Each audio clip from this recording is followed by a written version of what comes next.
పరిషత్ సర్వసభ్య సమావేశాలు మొక్కుబడిగా జరుగుతున్నాయా అంటే అవునని చెప్పాలి. జిల్లాలు విడిపోయినా సరే 3 జిల్లాలకు ఒకేసారి మీటింగ్ జరపడం వల్ల సభ్యులు సమస్యలు చెప్పుకోవడానికి సమయం చాలడం లేదని ఆందోళన వ్యక్తమవుతోంది. సమావేశాలకు ప్రజాధనం వృధా అవుతుంది తప్ప ప్రజల సమస్యలు పరిష్కారానికి నోచుకోవడం లేదు.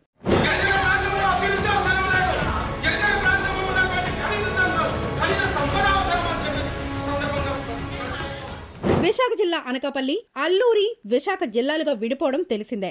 అయినా సరే జిల్లా పరిషత్లో 3 జిల్లాలకు ఒకేసారి మీటింగ్స్ జరపడం వల్ల మాట్లాడడానికి సమయం అడగడానికే కాలాతీతం అవుతుందని సభ్యులు వాపోతున్నారు. 3 జిల్లాల సమావేశం కావడంతో అధికారులు, సిబ్బంది కూర్చోడానికి కూడా కుర్చీలు చాలని పరిస్థితి నెలకొంది. ఒక జిల్లా సభ్యులు మాట్లాడుతుంటే మిగిలిన 2 జిల్లాల సభ్యులు కబుర్లు చెప్పుకుంటున్నారని విమర్శలు వెల్లువెత్తుతున్నాయి. ఇక ఉన్న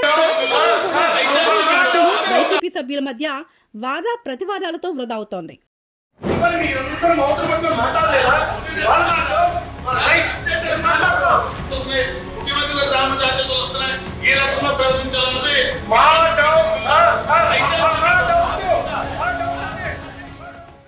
ముఖ్యంగా అల్లూరు జిల్లా అధికారులు, కలెక్టర్ సహా ఈ సమావేశాలకు తరచూ డొమ్మ కొట్టడం తెలిసిందే. దీంతో జడ్పీ చైర్పర్సన్ సుభద్ర సహా సభ్యులు తీవ్ర ఆగ్రహవేశాలు వ్యక్తం చేయాల్సిన దుస్థితి నెలకొందని చెప్పాలి. అల్లూరు జిల్లాలో వైద్యం, వ్యవసాయం సమస్యలు, నాసిరకం విత్తనాలు, యూరియా కొరత ఎక్కువగా ఉన్నాయి. ఇక అనకాపల్లి జిల్లాలో గోవాడ, షుగర్స్, హాస్టల్ సమస్యలు కొలువున్నాయి. జడ్పీలో మధ్యాహ్న భోజన విరామం తర్వాత సభ్యులు, అధికారులు చల్లగా జారుకోవడంతో ప్రజా సమస్యలు చర్చకు రావడం లేదని పలువురు ఆగ్రహం వ్యక్తం చేస్తున్నారు.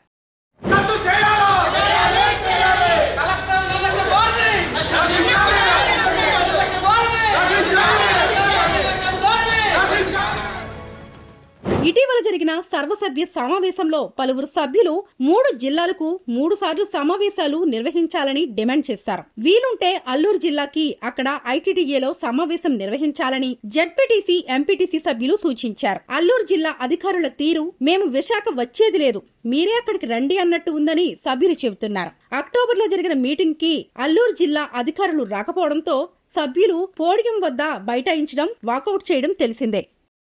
ఇది చట్టబద్ధతగా అంటే దీనికంటూ విభజించాలంటే మనకి ఒక చట్టాన్ని తయారు చేయాలి. జిల్లా పరిషత్ని ప్రతి జిల్లా కూడా ఇప్పుడు ఎక్కడా లేదు. అది ఉమ్మడి 13 జిల్లాల్లోనే కొనసాగుతుంది. మీరు అన్నది మంచి పాయింటే, కానీ ఇప్పుడు వరకు ఏది కూడా అంటే అధికారికంగా జిల్లాల విభజనలో భాగంగా ఇక అవ్వలేదు. సో అన్ని అయింది, అన్ని జిల్లాల్లో అయింది, కానీ కేవలము జిల్లా పరిషత్ మాత్రం ఇంకా అవ్వలేదు.